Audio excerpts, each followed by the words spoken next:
बालिका जमींदार की बेटी का चरित्र सुनो।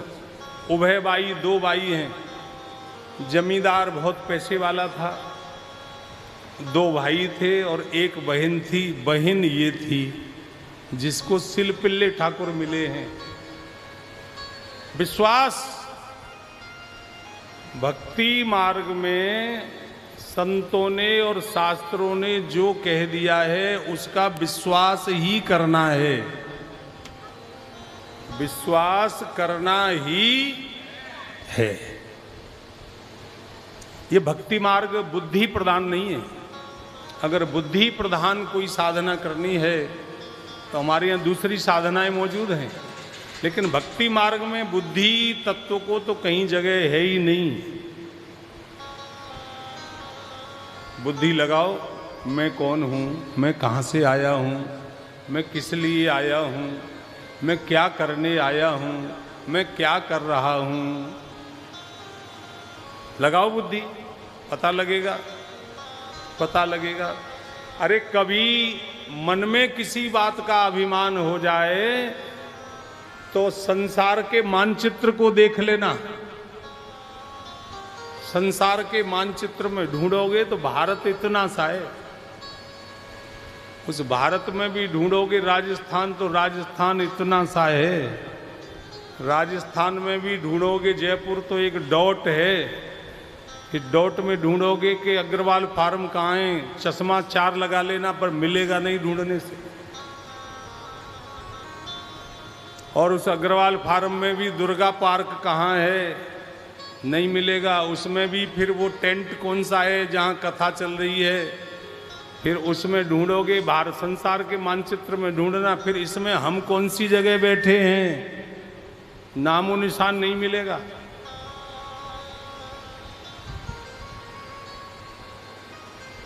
धनी है जमींदार, दो भाई हैं, एक बहन है। जमींदार की मृत्यु हो गई, बाप की मृत्यु हो गई, और बाप की मृत्यु होने के बाद संपत्ति का बंटवारा दोनों भाइयों में हो गया। लेकिन कोई संपत्ति विवाद चलता रहा, चलता रहा। अब बहन थी, अब बहन तो एक के संग ही रहेगी, बड़े भाई के संग रहने लग गई। एक भाई इस गांव में रहने लग गया, एक भाई पड़ोस वाले गांव में रहने लग गया। ठाकुर जी को खूब लाड लड़ाती है। कोई संपत्ति विवाद ऐसा चलता गया दोनों भाइयों में कि एक बार छोटे भाई ने कुछ ताकतवर लोगों को मिलकर रात्रि के समय पर बड़े भाई के घर में चोरी करवा दी। बड़े भाई के घर में चोरी हो गई और चोरी में वो सारा चोर समेट कर ले गई माल। उस चोरी के माल में उसके बाई के सिलपिल्ले ठाकुर भी चले गए।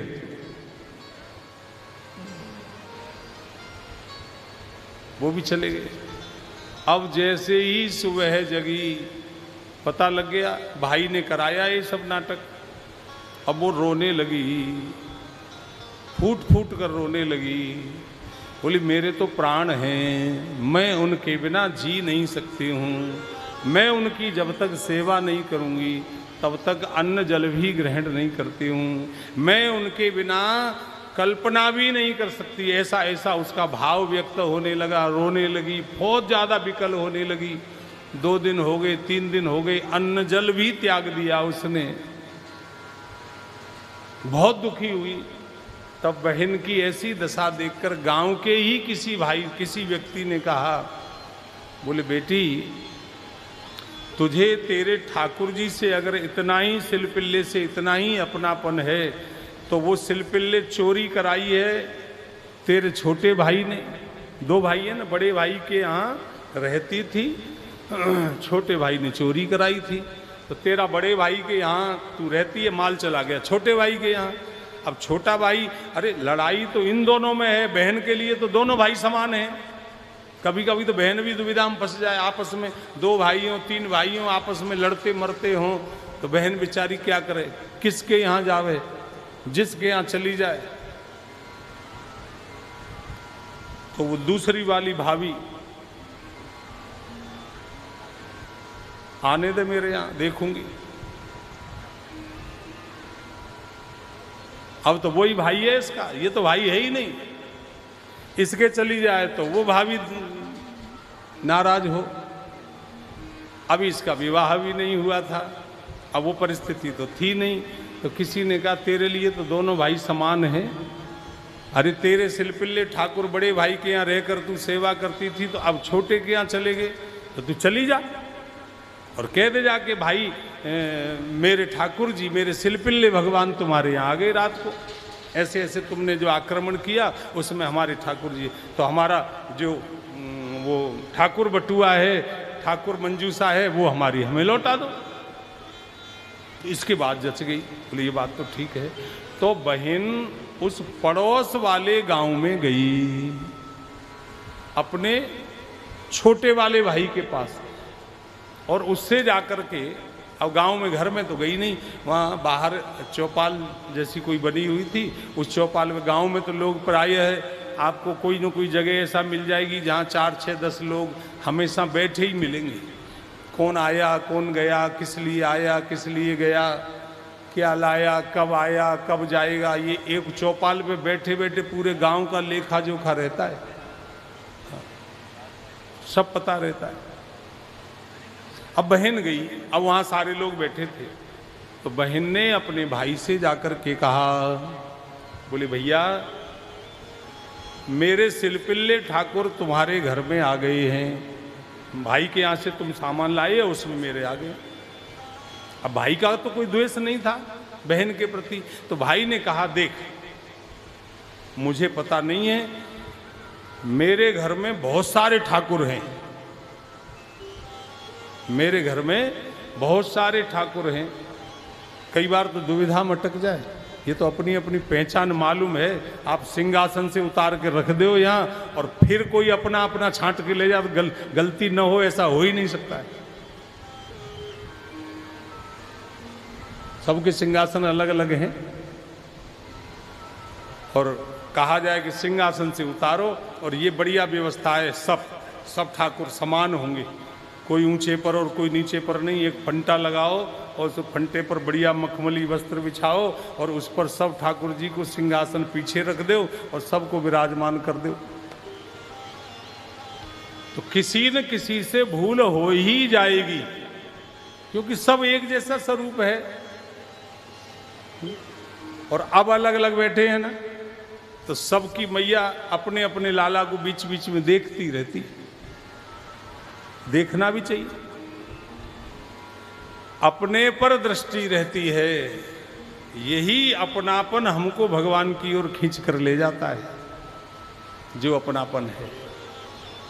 भैया से कहा, भैया ने कहा बहन देखो हमारे घर में तो बहुत सारे ठाकुर जी हैं, जाओ तुम घर चली जाओ, मैं तो यहाँ बैठा हूं। उसने कहा नहीं आप ला कर दे दो मेरे को। अरे तू बावली है, भैया के घर में जाने में तुझे क्या संकोच है, तू बहन है ना, हाँ तो जा मेरे घर में, वहाँ ठाकुर जी रखे हैं, कई सेवा होती है, कई सेवा, कई ठाकुर जी हैं, तू अपने वाले छांट के ले आ। तो वो जैसे ही चलने लगी वैसे ही वहाँ कोई बैठा था और गांव का, उसने कहा बहन एक बात कहें, बुरा न मानो तो। बोले कहो। बोले तुम्हारे ठाकुर से तुमको इतना लगाव है कि दूसरे गांव से तू लेने के लिए आई है, तो तेरे को लगाव है तो इतना लगाव तेरे सिलपिल्ले को भी तो होगा। बोले हाँ, तो फिर वहां जाने की क्या जरूरत है, यहीं से पुकारना। देखो कसौटी, यहीं से पुकार तू अपने ठाकुर को। अगर तेरा अपनापन सच्चा होगा तो वो सिलपिल्ले वहां तक ढूंढने की क्या जरूरत है, वो अपने आप चल के तेरे आप पास आ जाएंगे। महाराज कभी कभी तो भक्त को इतना टाइट कस दिया जाता है, कसौटी पर कस दिया जाता है। एक सज्जन कह रहे थे देखो मौसम खराब है, अब देखो ममता के ठाकुर में कितनी ताकत है। अब हम ठाकुर की ताकत को मौसम पे लगा दिए दाव पे।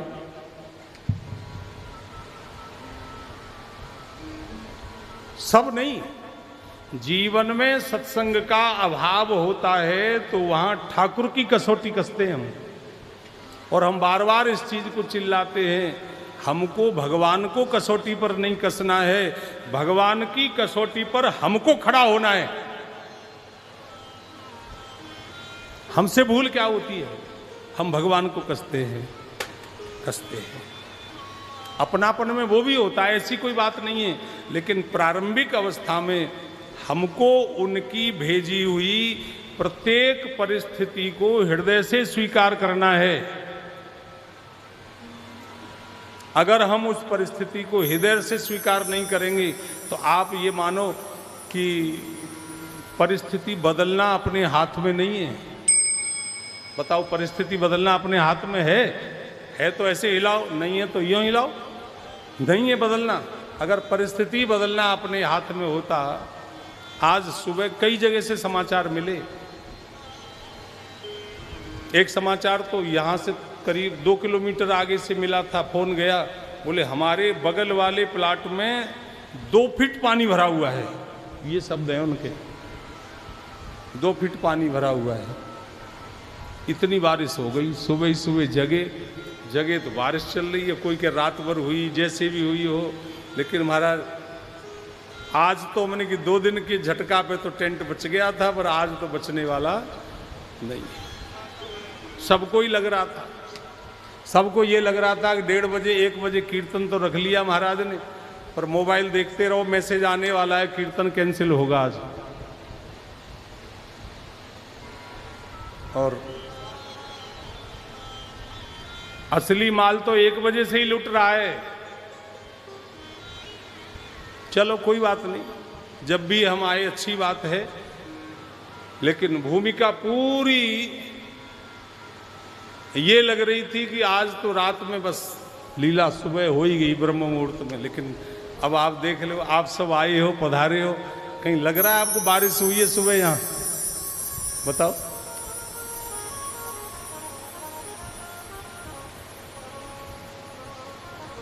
वो पंक्तियां याद करो, हम वही करते हैं जो हम चाहते हैं, लेकिन होता वही है जो ठाकुर जी चाहते हैं। तुम वही करो जो ठाकुर जी चाहते हैं, फिर होगा वही जो हम चाहेंगे। यही तो समर्पण है भगवान के प्रति। शुरू से ही भगवान को कसौटी पर नहीं कसना है।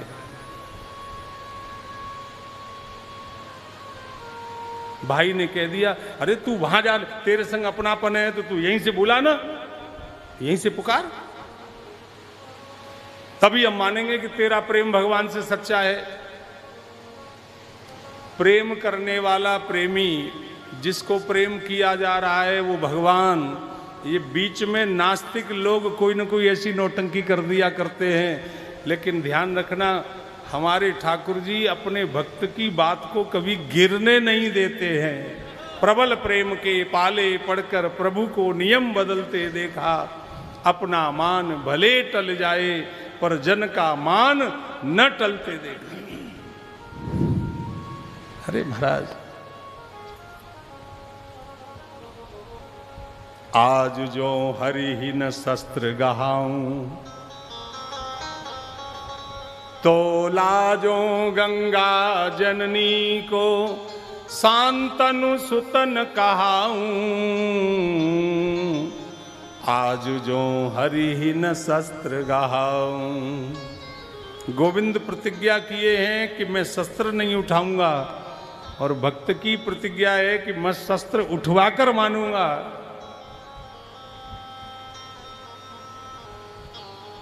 आप देख लो भाई, आपके सामने प्रमाण मौजूद है।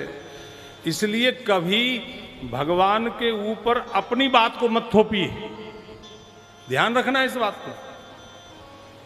भगवान के ऊपर अपनी बात को मत थोपिए। भगवान की दी गई प्रत्येक परिस्थिति को हृदय से वेलकम करिए, हृदय से स्वागत करिए।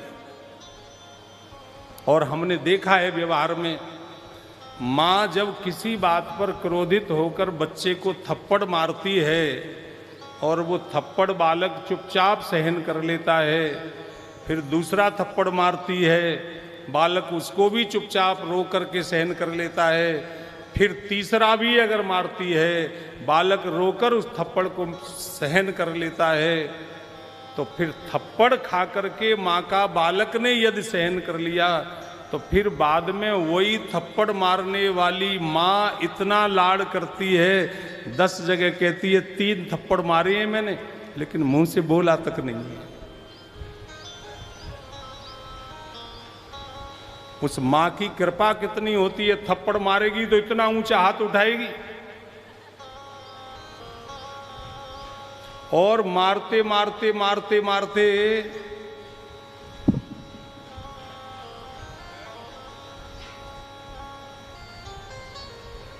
ये तो आप बताओ, क्या ठाकुर जी हमारी उस मां से भी कम दयालु हैं? आप अनंत जन्म की माता।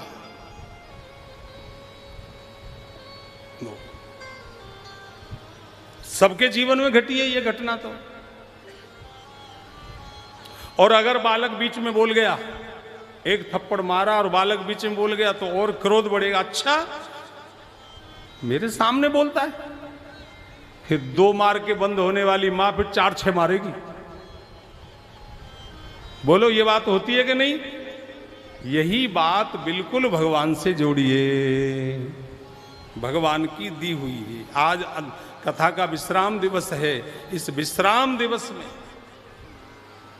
इस बात को हृदय से हम लोग धारण करें। भगवान, अब वो महाराज आ गई बातों में। अच्छा, भगवान को कसौटी पर कस दिया और भक्त को कसौटी पर खड़ा कर दिया, और तमाशा देखने वाले इकट्ठे हो गए।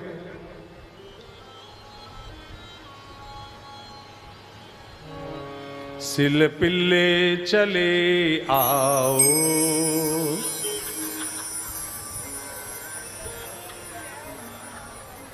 पुकारने लगी। बोलो सिल पिल्ले भगवान की। वो बाई, जमींदार की बाई, उसी गांव में उसी जगह पर सब लोग इकट्ठे हो गए। और जहाँ ऐसी कसौटी, जहाँ ऐसी परीक्षा होती है, तो वहाँ तो लोग और भी ज़्यादा रुचि लेंगे। आहा, देखो भाई। अब वो पुकारने लगी, भगवान से प्रार्थना करने लगी, प्रभु आज मेरी ही परीक्षा नहीं है, आज आपकी भी परीक्षा है। मुझे भी परीक्षा में पास होना है, आपको भी परीक्षा में पास होना है। बार बार पुकारने लगी, हृदय से पुकारने लगी, नेत्रों से अश्रु प्रवाह होने लगा, फूट फूट कर रोते रोते और सबकी आंखों के सामने, ये तो उसी चौपाल पर बैठकर पुकार रही है, और सबकी आंखों के सामने छोटे भाई के घर में उसके सिलपिल्ले भगवान मौजूद हैं। वहां से आकर के पुकारते पुकारते उस बाई के हृदय से लग गए आकर के।